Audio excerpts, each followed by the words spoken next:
السلام علیکم ورحمۃ اللہ وبرکاتہ۔ الحمد للہ رب العالمین والعاقبۃ للمتقین والصلاة والسلام علی رسولہ الکریم۔ اعوذ باللہ من الشیطان الرجیم، بسم اللہ الرحمن الرحیم۔ لقد کان لکم فی رسول اللہ اسوۃ حسنہ۔ محترم حضرات، سیرت رسول اکرم صلی اللہ علیہ وسلم پر مسلسل پروگرام چل رہا ہے اور آج اس کا 27واں درس ہے۔ اللہ تعالیٰ سے دعا ہے کہ اللہ تعالیٰ اس پروگرام کو مکمل کرائے، آمین۔ کل ہم نے آپ کو یہ بات بتائی تھی کہ مختصر بتائی تھی، گرچہ بہت لمبا ٹاپک ہے وہ، کہ اسلام نے جہاد کا جو اصل مقصد ہے وہ کیا بیان کیا۔ اس پر ہم نے مختصر گفتگو کی تھی۔ آج ہم جو گفتگو کرنا چاہ رہے ہیں کہ اس جنگ کو اللہ کے رسول صلی اللہ علیہ وسلم نے کس طریقے سے مہذب کیا۔ مہذب کا مطلب یہ ہے کہ اس کے اندر کیا کیا خرابیاں تھیں، ان کو سب کو دور کیا۔ آج ہم اس پر گفتگو کریں گے۔ دیکھیں، کسی چیز کو جانچنے کے لیے، غور سے سنیں اس بات کو، کسی چیز کو جانچنے کے لیے کہ جیسے ہم اللہ کے رسول صلی اللہ علیہ وسلم کی زندگی کے کسی پہلو پر اگر بات کرتے ہیں تو ہم پہلے اس ماحول میں جائیں، مطلب اپنے ذہن کو اس ماحول میں لے جائیں کہ کس حالات میں اللہ کے رسول نے کیا کام کیا۔ جیسے آج مثال کے طور پر ایک 90% شادی سنت کے خلاف ہو رہی ہے۔ ایسے ماحول میں ایک آدمی وہ جو قدرت رکھتا ہے اور وہ سنت پر عمل کر کے شادی دکھلاتا ہے، یہ بڑا کام ہے۔ ایک جگہ ایسی ہے جہاں پر سب لوگ سادگی سے شادی کرتے ہیں، وہاں پہ سادگی سے شادی کر لینا کوئی کمال نہیں ہے۔ کمال وہاں پر ہے کہ جہاں پر حالات بگڑ چکے ہیں، وہاں پر آپ نے سنت کو کیا کیا، اپنایا۔ ایسے ہی اللہ کے رسول کی زندگی کا کوئی پہلو اگر آپ کبھی بھی اندازہ کرنا چاہیں تو پہلے اس ماحول میں جائیں کہ اس وقت ان چیزوں کے بارے میں دنیا اور عرب دونوں کیا نظریہ رکھتے تھے، پھر اللہ کے رسول نے اس میں سے اس کیچڑ میں سے کمل کو کیسے کھلایا۔ تب آپ کو اور ہم کو صحیح اندازہ ہوگا کہ حقیقت میں رسول کا کام بہت بڑا کام ہے۔ تو جنگ کے جو حالات اس وقت تھے، اس کا ایک چھوٹا سا نقشہ میں آپ کے سامنے پیش کرتا ہوں، تھوڑا سا عربوں کے بارے میں۔ اس وقت عرب کے علاوہ پوری دنیا میں دو قومیں ایسی تھیں جو اپنے آپ کو بہت زیادہ کلچرڈ کہتی تھیں کہ ہم بہت مہذب لوگ ہیں۔ ایک ایران تھا اور دوسرا روم تھا، جس کو آپ روم کہتے ہیں۔ تو عربوں میں جو جنگ کا معاملہ تھا، کیونکہ کسی بھی چیز کے لیے اگر مقصد صحیح نہیں ہے تو طریقہ کار بھی صحیح نہیں ہو سکتا۔ مقصد ایک آدمی کا اگر غلط ہے، جیسے جنگ کا مقصد کیا تھا، پوری دنیا کا اپنا روب ڈالنا، دوسرے کے مال پہ قبضہ کر لینا، عورتوں کو استعمال کرنا۔ اس قسم کے نظریے کی بنیاد پر جب جنگ ہوگی تو پھر اس کا طریقہ بھی آپ یہ امید نہیں رکھیں کہ بہت اچھے ڈھنگ سے جنگ کی جائے گی۔ ایک بڑی لاجیکل بات ہے۔ ایسا کبھی کبھی ہوتا ہے، آپ نے کبھی کبھی بعض ڈکیت کے بارے میں سنا ہوگا کہ چور ہیں، ڈکیتی کرتے ہیں، لیکن صاحب غریبوں کی بڑی مدد کرتے ہیں، سنا ہے نا؟ حالانکہ اس وقت ہمارے دل میں ان کے لیے ایک اچھا مادہ پیدا ہوتا ہے، لیکن مقصد جو ہے نا، اس کے لیے طریقہ کار کا بھی صحیح ہونا ضروری ہے۔ ہم چوری کر کے غریبوں کی مدد کرنا چاہتے ہیں، اللہ کے نزدیک قبول نہیں ہے۔ اس کی وجہ یہ ہے کہ تم کو اگر حقیقت میں نیک ہو اور ثواب ہی چاہتے ہو تو تمہاری نیت پر ہی ہم ثواب دے دیں گے۔ ضروری کیا ہے کہ چوری کرو تو ہم ثواب دیں؟ ثواب تو اس کے پہلے آپ کے سامنے گفتگو ہوئی ہے کہ جب آدمی نیکی کا ارادہ ہی کر لیتا ہے تو پروردگار عالم اس کے اکاؤنٹ میں نیکی لکھنا شروع کر دیتا ہے۔ تو اگر آپ کا مقصد ثواب حاصل کرنا ہے کہ ہم غریبوں کی مدد کرنا چاہتے ہیں، میرے پاس پیسہ نہیں لہذا ہم چوری کر کے غریبوں کی مدد کریں، اللہ اس کا محتاج نہیں ہے کہ تم پیسہ دو تب تم کو ثواب دے، وہ تو تمہاری نیت پر ثواب مرتب کر دیتا ہے۔ تو جب مقصد غلط ہو تو یقینی بات ہے اس کا طریقہ کار کتنا بھی اچھا ہوگا تو وہ غلط ہو جائے گا۔ تو ان کا طریقہ کار جو تھا وہ نہایت غلط تھا، کیونکہ مقصد بھی غلط تھا۔ پوری دنیا کے جنگ کا مقصد یہ تھا۔ عرب لوگ کی جو جنگ ہوتی تھی، اتنی چھوٹی چھوٹی بات پر 20-20 سال 25-25 سال جنگ ہوئی کہ آپ حیرت کریں گے۔ ایک جنگ کا واقعہ ہے کہ دو لوگوں کا باغ تھا. ایک دن ایک چڑیا اڑی اس باغ سے اس باغ میں بیٹھ گئی. تو اس باغ والے نے کہا کہ تمہارے باغ کی چڑیا ہمارے باغ پر کیسے آئی؟ اب آپ اندازہ کریں، نہ چڑیا تمہارے کنٹرول میں نہ چڑیا ہمارے کنٹرول میں. اس بنیاد پر جب جنگ ہوئی تو ہزاروں لوگ مارے گئے، ہزاروں لوگ مارے گئے. بنیاد صرف یہ تھی کہ تیرے باغ سے چڑیا اڑ کے میرے باغ پہ کیسے آ گئی. یہ آپ کو اس لیے بتا رہا ہوں کہ یہ ایسی ایسی چیزوں پر ان کے یہاں جنگیں ہوئی ہیں. ایک قبیلے کا سردار تھا تو وہ پورے عرب میں بڑا مشہور تھا. تو ایک دن وہ بیٹھا ہوا تھا، انہوں نے کہا میں اس پورے علاقے کا دادا ہوں، اور اگر کوئی میرے دادا گیری قبول نہیں کرتا ہے تو میرے پیر پہ آ کر کے تلوار مار کر کے مجھے چیلنج کرے. وہ ایک جوان سرفرا تھا، بولے آیا تلوار اٹھا کر مارا کھٹاک. دادا ہم چیلنج قبول کرتے ہیں.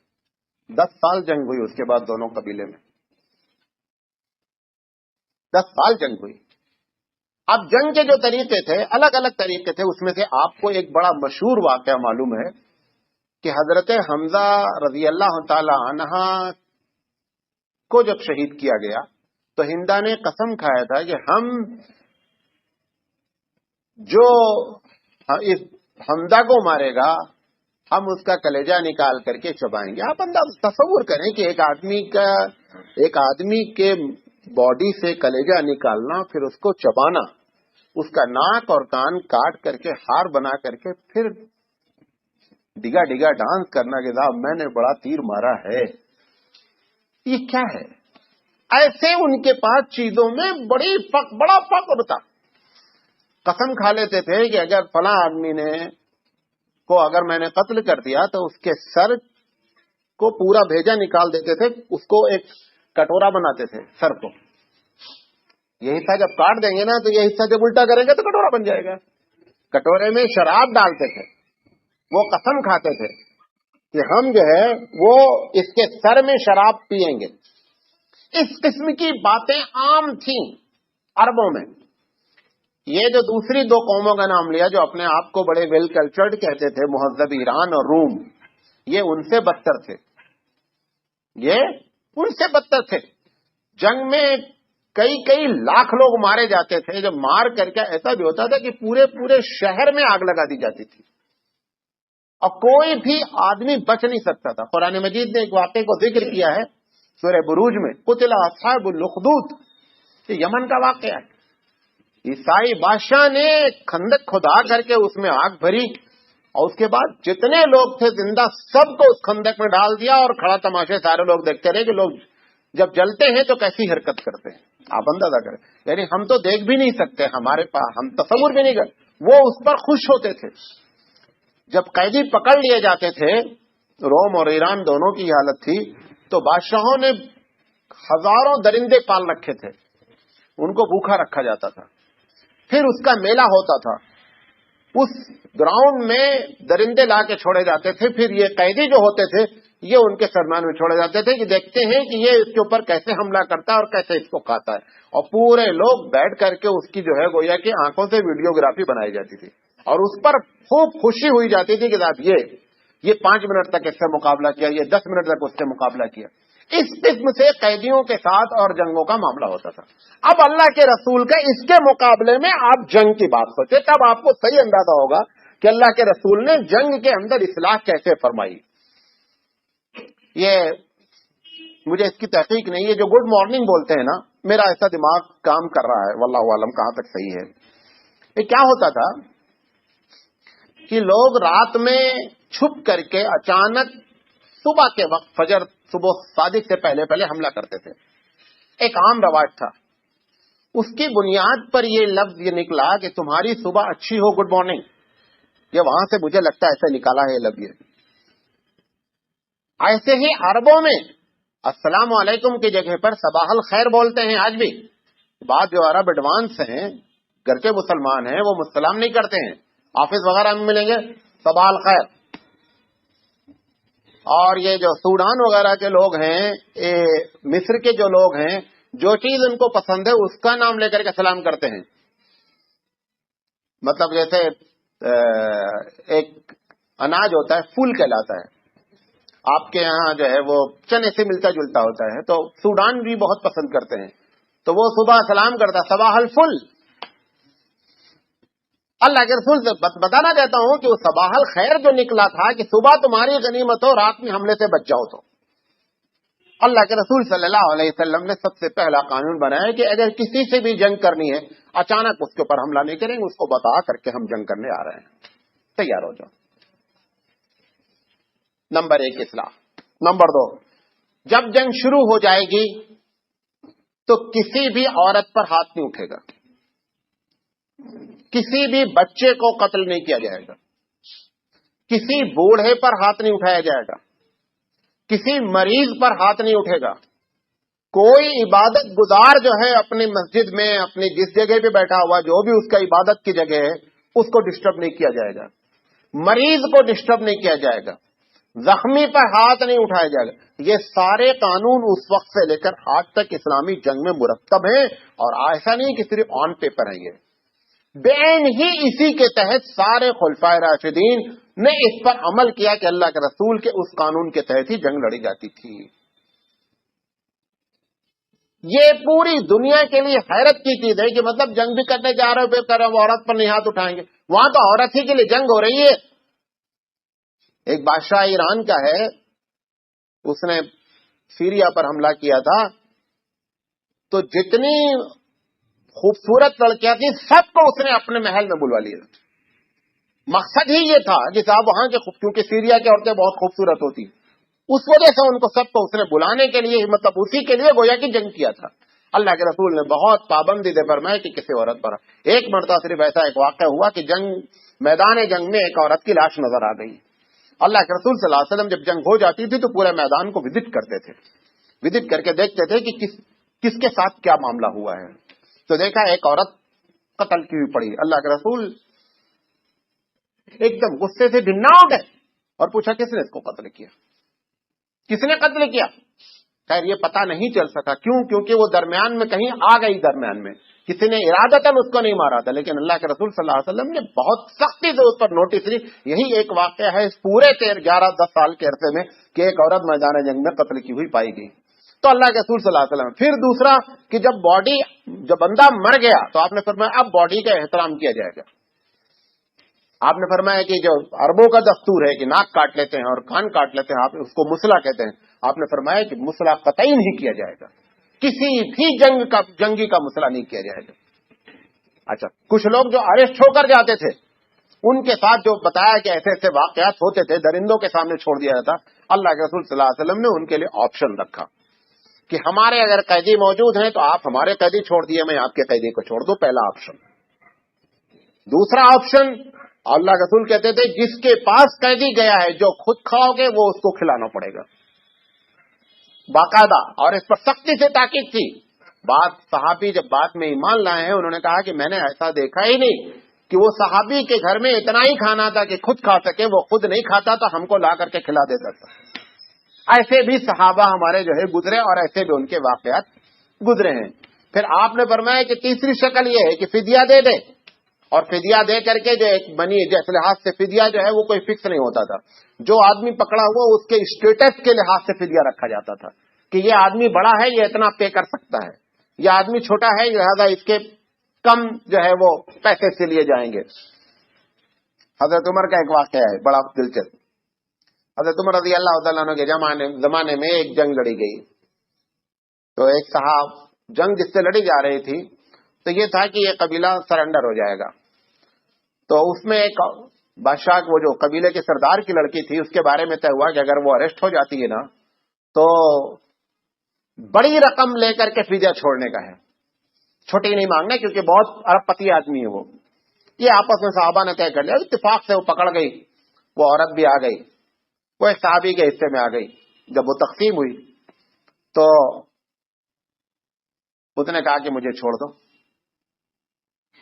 کہا کہ کتنا پیسہ چاہیے تم کو؟ یہ عربوں میں آپ کو معلوم ہے کہ 1000 سے بڑی کوئی گنتی نہیں ہے، سب سے بڑی گنتی 1000۔ انہوں نے کہا 1000 سے کم میں تو چھوڑیں گے نہیں تم کو۔ کیونکہ اس کو ان صحابی کو بیچارے کو سیدھے کو ان کو 1000 سے زیادہ گنتی، کیونکہ عربوں میں 1000 سے زیادہ کوئی گنتی نہیں ہے، سب سے بڑا الف ہے، الف سے بڑی کوئی گنتی نہیں ہے، کیونکہ اس کی وجہ یہ ہے گنتی اس کے پاس ہوتی ہے جس کے پاس پیسہ ہوتا ہے. جب زیادہ پیسہ ہوگا تو آپ کو زیادہ گنتی کی ضرورت پڑے گی، جب پیسہ ہی کم ہے تو بیچارے کو زیادہ گنتی کی ضرورت کیا ہے، لہذا وہ 1000. اس نے کہا ٹھیک ہے آپ 1000 روپے لے لیجیے مجھ سے. اس نے 1000 درہم میں معاملہ طے کر لیا. یہ دوسرے صحابی سے بولے کہ میں تو 1000 پہ معاملہ طے کیا. اب وہ لوگ سر پکڑ لیے، ارے یار اس کے بارے میں تو ہم لوگ پہلے سے تم سے بات کیے تھے سب لوگوں سے کہ اس سے بڑی رقم لینے کا ہے، تم نے 1000 پہ چھوڑ دیا. تو صاحب ان لوگوں نے جا کر حضرت عمر سے کہا کہ اللہ کے رسول امیر المومنین ان کو معلوم نہیں ہے، لہذا انہوں نے 1000 کا وعدہ کیا. تو انہوں نے فرمایا امیر المومنین نے کہا وعدہ کر لیا ہے، وہ جیسے 1000 دے کے ان کو چھوڑنا پڑے گا، اس سے کوئی بھائی یہ ہماری غلطی ہے کہ ہم نہیں جانتے تھے کہ 1000 سے بڑی بھی گنتی ہے کوئی، ہماری غلطی کی وجہ سے اس کو نہیں. تو بہرحال اس طریقے سے فدیہ اسٹیٹس کے مطابق ہوتا تھا.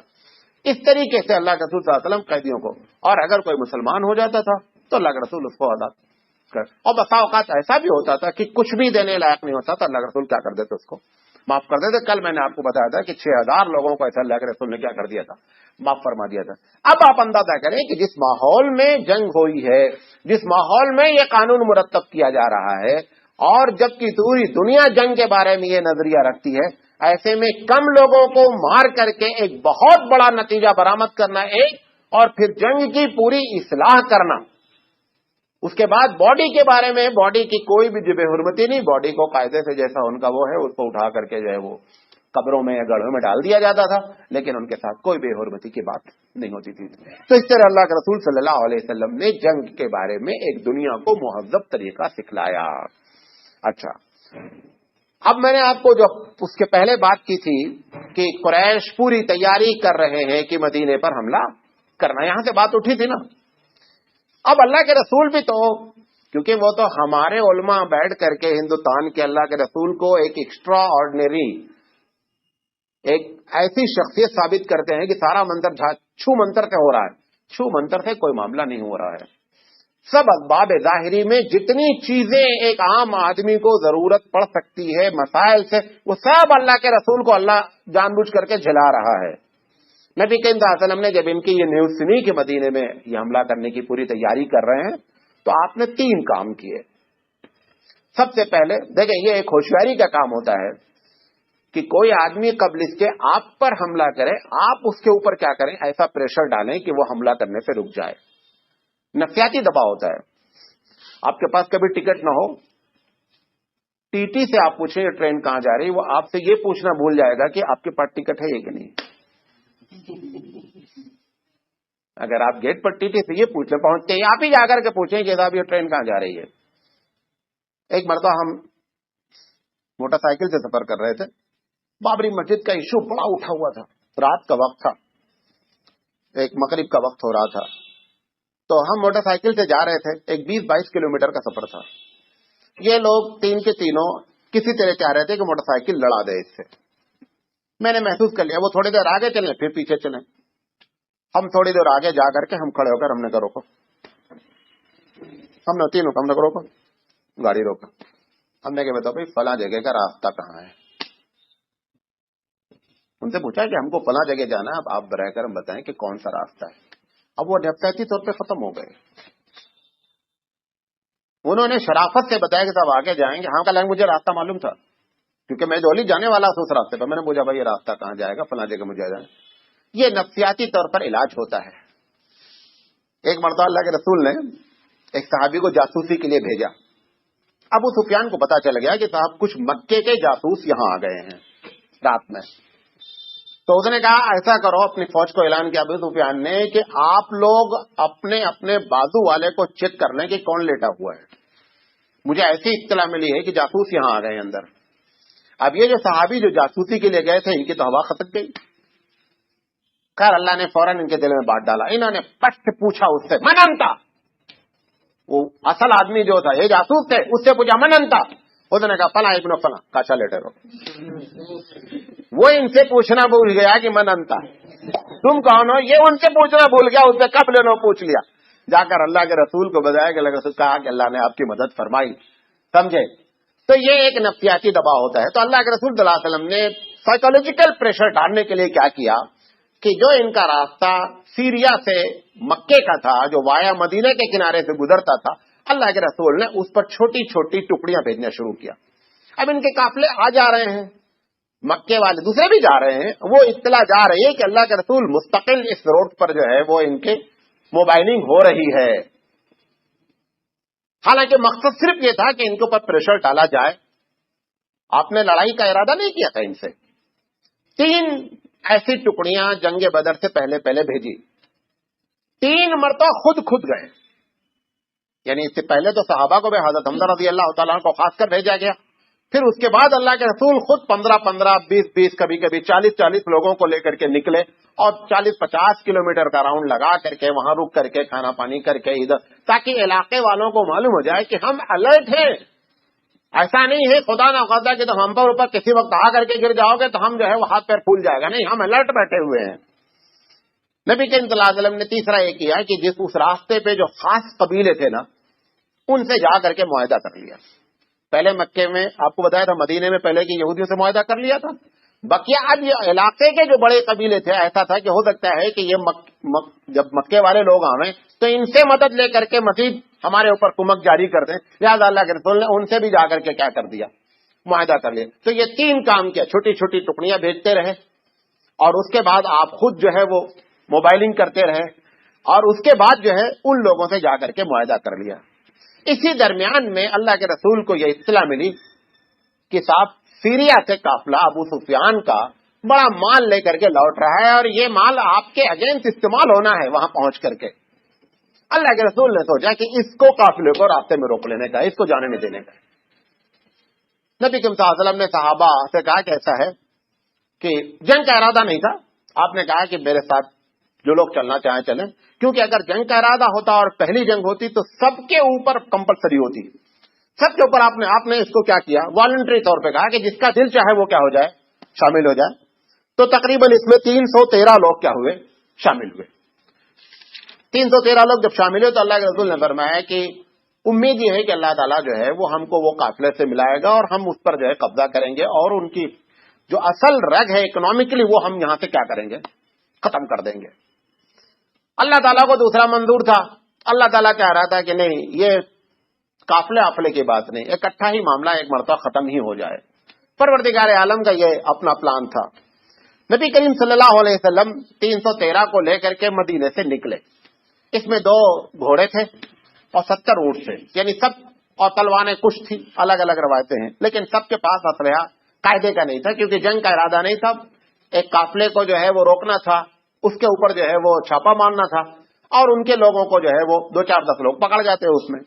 نبی کریم صلی اللہ علیہ وسلم، اچھا ادھر ابو سفیان نبی کریم صلی اللہ علیہ وسلم کی طرح وہ بھی بہت الرٹ بندہ، وہ ادھر سے جب چلا سیریا سے تو اپنے آگے جاسوس بھیج رہا ہے کہ صاحب راستہ کلیئر بتاتے چلو. تو 20-25 میل کا راستہ جب کلیئر ہوتا تھا تو وہاں سے دوسری جگہ سے وہ کیمپ آگے بڑھاتا تھا. جب یہ رپورٹنگ ہو جاتی تھی کہ صاحب 20-25 کلومیٹر تک راستہ ایک دم کلیئر ہے تو وہ 25-30 کلومیٹر پہ آ کر کے قیام کرتے تھے. پھر یہ آگے 30 کلومیٹر بھیجتا تھا. پھر جب وہ راستہ کلیئر ہونے کی بات ہوتی تو پھر آگے چلتا تھا. یہ ابو سفیان کے جو بندے تھے، ابو سفیان کا بندہ بدر کے قریب آیا اور آ کر کے اس کو یہ اطلاع مل گئی کہ اللہ کے رسول 313 آدمیوں کے ساتھ قافلے پر حملہ کرنے کے لیے نکلے ہوئے ہیں. یہ اس کے CID نے ابو سفیان کو بتلا دیا. اس کا نام زمزم تھا. وہ جا کر کے ابو سفیان کو بتایا کہ حالات ایسے ہیں. تو ابو سفیان نے کہا کہ اچھا. ابو سفیان خود آیا جاسوسی کرنے کہ دیکھیں صحیح کیا پوزیشن کیا ہے. ادھر اللہ کے رسول صلی اللہ علیہ وسلم اپنے 2 جاسوس بھیجے. یہ بھی پوری ایسا نہیں ہے کہ چھو منتر کریں گے اور ہاتھ ہلائیں گے اور معاملہ حل ہو جائے گا، ایسا نہیں ہو رہا ہے. اللہ کے رسول نے 2 آدمیوں 2 صحابہ کو بھیجا. ایک کا نام بس تھا اور دوسرے کا نام عدی تھا. یہ دونوں صحابی آئے اور یہاں پر ایک کنویں کے پاس 2 لڑکیاں آپس میں باتیں کر رہی تھیں. ان کو بھی پانی پینا تھا. لڑکیاں باتیں کر رہی تھیں. ایک لڑکی کا کچھ قرضہ تھا، دوسری لڑکی پر عورت تھی. تو اس نے کہا بھائی تمہارا جو قرضہ ہے میں دے دوں گی، گھبراؤ نہیں. شام سے قافلہ آنے والا ہے، وہ آئے گا، یہاں ٹھہرے گا، تو جب رکتے ہیں تو 2-4 دن رکتے ہیں تو ان کو بہت سی خدمت کی ضرورت پڑتی ہے، تو ان کی محنت مزدوری کر کے ہم تمہارا قرضہ ادا کر دیں گے، آپ اس کے لیے نہیں گھبرائیں۔ تو یہ جو دونوں بندے حضور کے جاسوس تھے وہ ان کی بات سنے کہ یار یہ اسی قافلے کی بات ہو رہی ہے۔ اچھا، یہ جا کر کے نبی کے امتیاز نے بتا دیا کہ فلاں کنویں پر ایسی بات 2 عورتیں کر رہی تھیں۔ ابو سفیان ان کے حضور کے جاسوس کے بعد وہاں پہنچا تو یہ بھی کنویں پہ رکا، کیونکہ وہ ایک اڈا تھا رکنے کا، تو عورتیں تو وہاں نہیں تھیں۔ ان عورتوں کے درمیان میں ایک بندے نے صلح کرائی تھی، وہ موجود تھا، تو اس نے کہا کہ ایسا بتاؤ کہ یہاں کوئی سوار وغیرہ تو نہیں گھوم رہے ہیں؟ میں کہا تھا 2-3 دن پہلے کی بات ہے کہ 2 آدمی یہاں آئے تھے، لیکن مجھے یہ نہیں معلوم وہ کون لوگ ہیں۔ میں نے کہا کہاں ٹکے تھے؟ میں نے کہا یہاں انہوں نے اپنے اونٹ باندھ رکھے تھے۔ تو وہاں گیا ابو سفیان، اونٹ جو ہے وہ جہاں رہا گیا یقینی مارے پیشاب پاخانے کرے گا، تو اونٹ کی مینگنی مڑی تھی، تو ابو سفیان نے اٹھا کر کے توڑا، مینگنی کو توڑ کر کے بتایا کہ یہ جو ہے یہ تو مدینہ کے اونٹ ہے، کیونکہ یہ کھجور کی گٹھلی کی جو ہے وہ بیٹ ہے، کھجور کی گٹھلی جب کھاتے ہیں تو ایسی اونٹ جو ہے وہ ایسی مینگنی گراتا ہے۔ اس نے فوراً اس جگہ سے، وہی بدر کی جگہ ہے، اس جگہ سے فوراً اپنے قافلے کو ٹرن کر دیا۔ راستہ جو اصل چالو راستہ تھا اس راستے کو چھوڑ کر کے اپنے ساحل کا راستہ پکڑا، اور اپنے ساتھی کو اس نے بھیجا، کہا کہ جا کر کے مکے والوں سے بتا دو کہ معاملہ خطرہ ہے، اپنے اپنے قبیلے والے ہوشیار ہو جائیں، اپنے اپنے قافلوں کی حفاظت کریں، معاملہ خطرناک ہو گیا ہے۔ بہرحال وہ گھوڑے سے گیا، یہ لوگ اونٹ سے جا رہے تھے۔ اس نے جا کر کے مکے میں اطلاع کر دیا، تو جو اطلاع کرنے کی ان کی ایک اسٹائل ہوتی تھی، کپڑا پھاڑ لیتے تھے، کپڑا پھاڑ کر کے وہ کیا کرتے تھے، اونٹ کے جو ناک ہوتی تھی اس کو کاٹ دیتے تھے اور خون بہتا رہتا تھا۔ اس حالت میں وہ انٹر ہوا مکے میں، مکے والے پریشان ہو گئے، کیا معاملہ پیش آ گیا؟ اس نے کہا بھائی ایسا ایسی خبر ہے، اور ابو سفیان نے یہ اطلاع بھیجی ہے، اور نبی کریم صلی اللہ علیہ وسلم قافلہ لے کر کے جو ہے وہ کاروان پر حملہ کرنا چاہ رہے ہیں۔ اب ابو جہل جو پہلے سے بیٹھے ہی تھے، جنگ کرنے کے لیے تیار ہی تھے، آپ نے مارا کہ ہم تو رونے ہی والے تھے والی بات تھی، وہ تو تیاری پوری کیے بیٹھے تھے۔ اسی درمیان میں حضور صلی اللہ علیہ وسلم کی پھوپھی تھی، بعض لوگ کہتے ہیں اسلام لے آئیں، عاتقہ ان کا نام تھا، بعض لوگ کہتے ہیں اسلام نہیں لائیں۔ انہوں نے اپنے بھائی عباس سے کہا کہ آج میں نے بڑا خطرناک خواب دیکھا ہے۔ کہا کیا دیکھا ہے؟ کہا میں نے دیکھا ہے کہ ایک سوار آیا ہے اونٹ پر، اور وہ کہہ رہا ہے کہ اے قریش کے لوگوں، جہاں جہاں تم کو قتل ہونا ہے وہاں چلو، 3 دن کے اندر اندر وہاں پہنچ جاؤ۔ پھر میں نے دیکھا کہ وہ بندہ پہاڑ پہ چڑھا ہے، وہاں سے اس نے ایک پتھر پھینکا ہے، وہ پتھر ایسا چکنا چور ہوا ہے کہ مکے کے ہر گھر میں تھوڑا تھوڑا آ کر کے گرا ہے۔ تو حضرت عباس اس وقت مسلمان تھے نہیں۔ عباس نے کہا اچھا کسی سے بتانے کی ضرورت نہیں ہے، اب یہاں تیاری شروع ہو گئی ہے جنگ کی، مطلب فوج کی۔ وہ عباس سے برداشت میں انہوں نے جا کر کے ابو جہل سے بتا دیا، ابو جہل سے بتایا یا ایک دوسرے صحابی سے بتایا، امیہ سے، امیہ نے ابو جہل کو بتا دیا۔ ابو جہل نے آ کر عباس کو پکڑ لیا کہ عباس ابھی تک تمہارے گھر میں عورتیں نبی وہ مرد نبی ہو رہے تھے، اب عورت بھی نبی ہونے لگی۔ اس نے کمنٹ کیا، میں کہا دیکھو بھائی ایسی بات تھی، وہ خواب دیکھی بتا دی، کہا وہ تو معلوم ہو جائے گا کہ کون حق پر ہے کون باطل پر ہے۔ ابو جہل، ایک روایت میں آتا ہے کہ خانہ کعبہ کا غلاف پکڑا اس نے، جا کر کے رو کر کے دعا کی، اللہ یہ میدان میں جو حق ہونا اس کو حق ثابت کر دینا، جو باطل ہونا وہ باطل ہو جانا۔ ابو جہلی کی دعا قبول ہوئی بیسیکلی پہلے، کیونکہ وہی دعا کر کے گیا تھا جو باطل رہے وہ ختم ہو جانا، جو حق رہے وہ برقرار ہے نا، حق برقرار رہا، باطل کیا ہو گیا، ختم ہو گیا۔ بہرحال یہ یہاں سے تیاری انہوں نے شروع کی، تو ان کو تو 100 نہیں 500% یقین تھا کہ جنگ ہم جیتیں گے۔ تو انہوں نے کہا ڈانس وانس کرنے والے بھی لے لو، کیونکہ وہاں پہ جب جیت جائیں گے تو ڈانس ہوگا، ٹکا پارٹی ہوگی، ساری چیزیں ہوں گی نا وہاں۔ تو یہ ناچنے والیاں، تبلا، ڈھولک، باجا والے سارے کے سارے لوگ کیا ہوئے، تیار ہوئے کہ وہاں جا کر کے جب جنگ جیتی جائے گی تو 2-4-10 دن وہاں پورے علاقے میں اپنا روب ڈالا جائے گا۔ تو ان سب کو تیار ہو کر کے لے کر کے یہ نکلے۔ نبی کریم صلی اللہ علیہ وسلم کو جب ان لوگوں نے رپورٹنگ کر دیا آ کر کے کہ وہاں پر جو ہے وہ 2 لوگ آنے والے ہیں، تو نبی کریم صلی اللہ علیہ وسلم اس مقام پر پہنچے۔ جب وہاں پہنچے تو پتا چلا کہ قافلہ جا چکا ہے۔ اب جب قافلہ جا چکا ہے اس وقت قرآن مجید نازل ہو گیا کہ آپ جس کے چکر میں تھے وہ چھوڑ دیں، اب جو فوج آ رہی ہے اس کا مقابلہ کریں۔ اللہ کے رسول صلی اللہ علیہ وسلم نے انصار کو، مہاجروں کو بٹھایا، کہا دیکھو ہم جس ارادے سے نکلے تھے وہ معاملہ تو ختم ہو گیا، اب ابو جہل فوج لے کر کے آ رہا ہے، لہذا اب آپ لوگوں کی کیا رائے ہے؟ مہاجرین نے اٹھ کر کے جم کر تقریر کی، کہا اللہ کے رسول آپ جہاں کہیں گے وہاں ہم اپنا خون گرانے کے لیے تیار ہیں، آپ حکم کریں بس۔ اللہ کے رسول چاہ رہے تھے یہ تو ہمارے بندے ہیں، انصار بھی بولے نا کچھ۔ ایک مرتبہ ان لوگوں نے تقریر کی، اللہ کے رسول نے ان کو سراہا، پھر پوچھا بھائی آپ لوگوں کی کیا رائے ہے؟ تو انصار میں سے سعد بن معاذ رضی اللہ تعالیٰ عنہ سمجھ گئے کہ یہ ہم لوگوں کی طرف اشارہ ہے کہ آپ لوگ کچھ بولیں۔ سعد بن معاذ نے کہا اللہ کے رسول کیا ہماری طرف اشارہ آپ کا ہے کہ ہم لوگ کچھ بات کریں؟ کہا میرا اشارہ آپ لوگوں کی طرف کہ آپ لوگوں نے کیا مشورہ آپ کا؟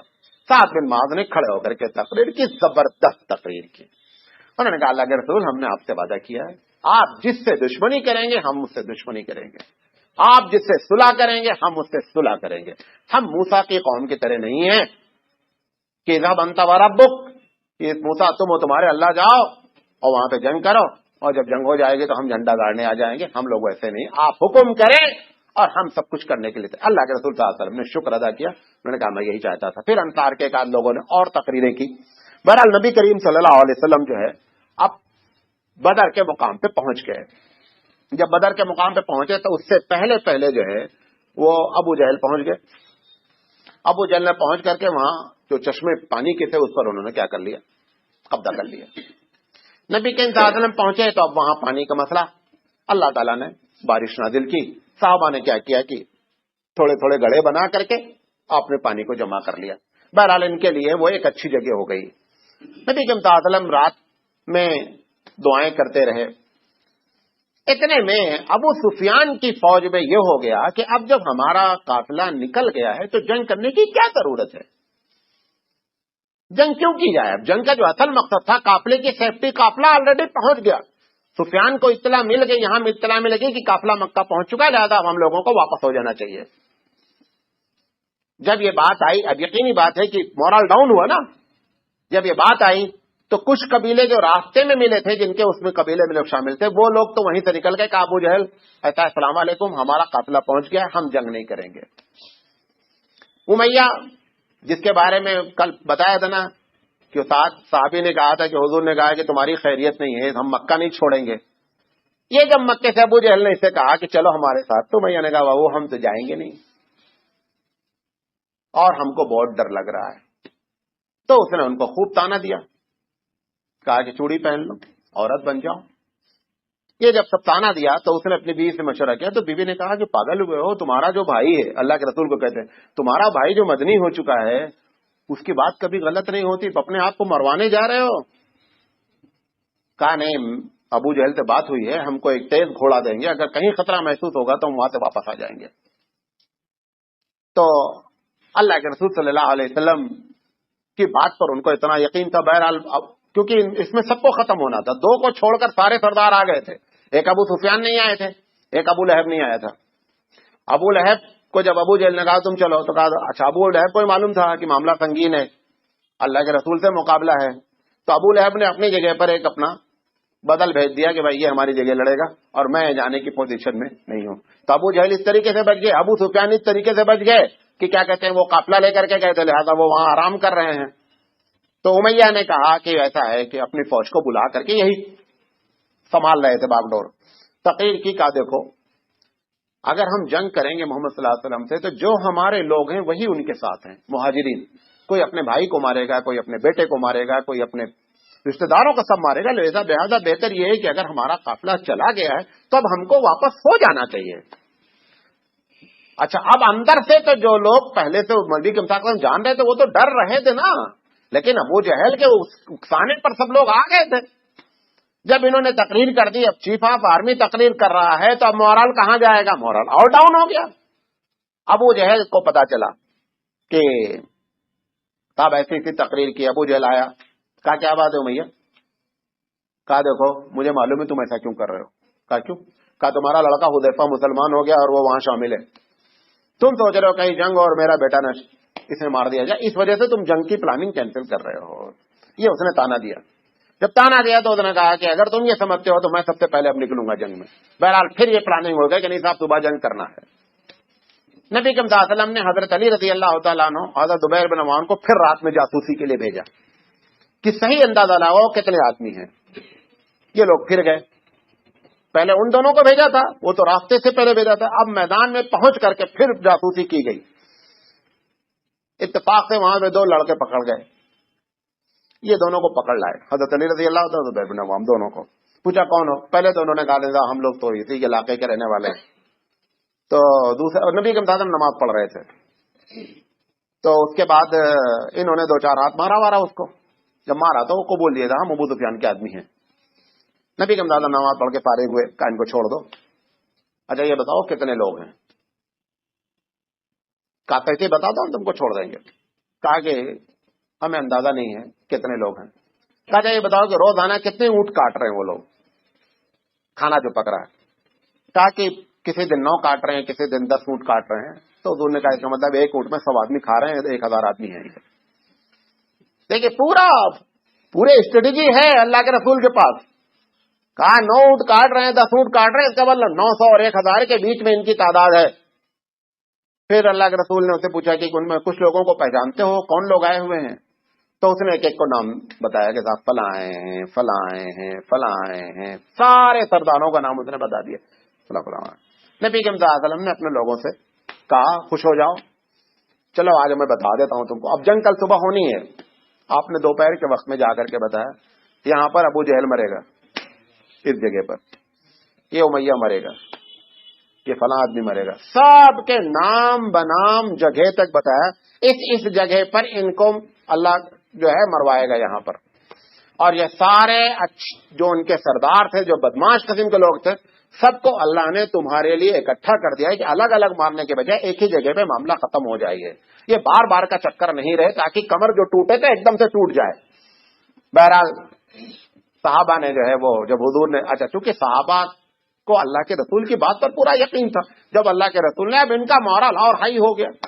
حضرت علی رضی اللہ تعالیٰ عنہ کہتے ہیں کہ جس صبح ہم کو جنگ کرنی تھی پوری رات یہ مکے والے قریش والے سو نہیں سکے ٹینشن میں کہ صبح جنگ ہے. حضرت علی رضی اللہ تعالیٰ فرماتے ہیں کہ ہمارے یہاں ایک آدمی کے علاوہ سب سو رہے تھے. کون جگ رہا تھا؟ نبی کریم صلی اللہ علیہ وسلم. آپ اللہ کے دربار میں دعا کر رہے ہیں. ابو بکر صدیق رضی اللہ تعالیٰ بیٹھے ہوئے ہیں، چادر دعا کر رہے ہیں. آخری جو دعا کی یہیں پر بات نہیں ختم کریں گے. اللہ کے رسول نے دعا کیا کہ پروردگار عالم اگر آج تو نے ان 313 کی لاج نہیں رکھی نا تو اس زمین پر اب تیری عبادت نہیں ہو پائے گی. پوری اسلام اور کی فائل پوری لپیٹ دی جائے گی. پروردگار عالم اتنا گڑگڑا کر کے اللہ سے مانگ رہے تھے کہ آپ کی چادر بار بار کاندھے سے گر جاتی تھی. ابو بکر اٹھا کر کے ابو بکر کو برداشت نہیں ہوا. کہا رسول اب بس کرے، اللہ نے قبول کر لی آپ کی دعا. پوری رات نبی صلی اللہ علیہ وسلم جو ہے اللہ کے دربار میں دعا کرتے رہے. حضرت علی فرماتے ہیں کہ ہم سب لوگ سکون سے سو رہے تھے. جنگ جیتنے کی ایک وجہ یہ بھی ہوئی کہ یہ صبح بہت فریش تھے. وہ 24 گھنٹے کے جاگے ہوئے لوگ تو صبح جنگ کرنی پڑ گئی. کتنا بھی آدمی جو ہے وہ طاقت والا ہو، اگر آپ اس کو جگا دینا تو وہ تو ایسے ڈھیلا پڑ جاتا ہے. تو رات بھر یہ جگے ہوئے، پھر مورال ان کا ڈاؤن، پھر امیہ کی تقریر، پھر کچھ لوگوں کا ادھر سے نکل جانا، پھر اللہ کے رسول کا روب، ان کی باتیں کہ صاحب وہ جو بات کے بول دیے، امیہ کو اپنی جان کا خطرہ، یہ ساری چیزیں اکٹھا ہیں. بہرحال نبی کریم صلی اللہ علیہ وسلم نے دعا کی اور یہ کہا کہ انشاءاللہ صبح جنگ جو ہے شروع کی جائے گی. بتا کر کے جنگ شروع کی جائے گی. انشاءاللہ زندگی رہی تو کل ہم جنگ کیسے شروع ہوئی یہاں سے ہم گفتگو کریں گے. اللہ تعالیٰ سے دعا ہے کہ اللہ تعالیٰ کہنے سے زیادہ عمل کرنے کی توفیق عطا فرمائے. وآخر دعوانا ان الحمدللہ رب العالمین. سبحان اللہ وبحمدہ، سبحانک اللہم وبحمدک، اشہد ان لا الہ الا انت، استغفرک واتوب الیک. السلام علیکم. اگر کسی سے آپ کو اس میں کوئی سوال کرنا ہے تو آپ ہماری ویب سائٹ نوٹ کر لیں، وہ ای میل ایڈریس نوٹ کر لیں. آپ اس پر ای میل کریں تو انشاءاللہ جواب دیا جا سکتا ہے. عمری قاسمی UMERIQASMI عمری قاسمی @yahoo.com عمری قاسمی @yahoo.com. جزاک اللہ خیر.